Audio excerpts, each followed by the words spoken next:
जे जगातले विकसित देश US असेल, युरोपमधले काही देश आहेत, फ्रान्स, जर्मनी सारखे देश, आजही या ठिकाणी जे बॅलेट पेपरवर वोटिंग घेत आहेत ते त्या बॅलेट पेपरवरच वोटिंग ही येणाऱ्या काळात लोकसभा आणि विधानसभेची व्हावी अशी एक मोठ्या प्रमाणात मागणी ही लोकांकडनं आता होते, जनतेकडनं होते, मतदारांकडनं होते.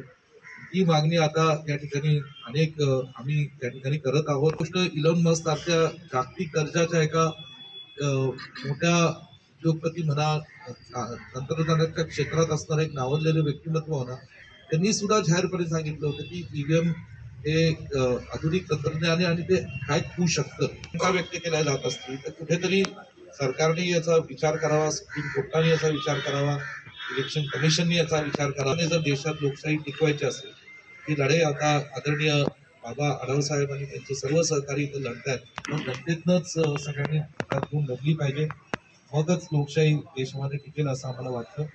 आणि या लढाईमध्ये आज व्यक्तिगत आमच्या सर्व कुटुंबाच्या वतीने, माझ्या मतदारसंघाच्या वतीने, पलुसकडे गाव, सांगली जिल्ह्याच्या वतीने आणि काँग्रेस पक्षाच्या वतीने एक नागरिक या नात्याने आज बाबा आढाव साहेबांच्या बरोबरीने आम्ही त्यांच्या पाठीशी उभं राहण्याकरता आज मी इथं आलेलो. आणि पुढेच माझे मनोगत मी व्यक्त करतो. जे लोक इथं आले सकाळपासून आदरणीय बाबा आढाव साहेबांबरोबर बसलेले, खरं त्यांचंही मनापासून धन्यवाद मानले पाहिजे की तुम्ही सुद्धा आज एक आवाज या लोकशाहीसाठी उठवत आहेत आणि तुमच्या सगळ्यांचे आभार मानून मी इथे थांबतो. धन्यवाद. जय हिंद, जय महाराष्ट्र.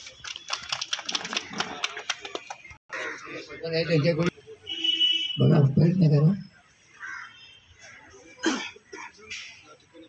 तुमचं बोला ना. महिला बोलली तुम्हाला आवडेल.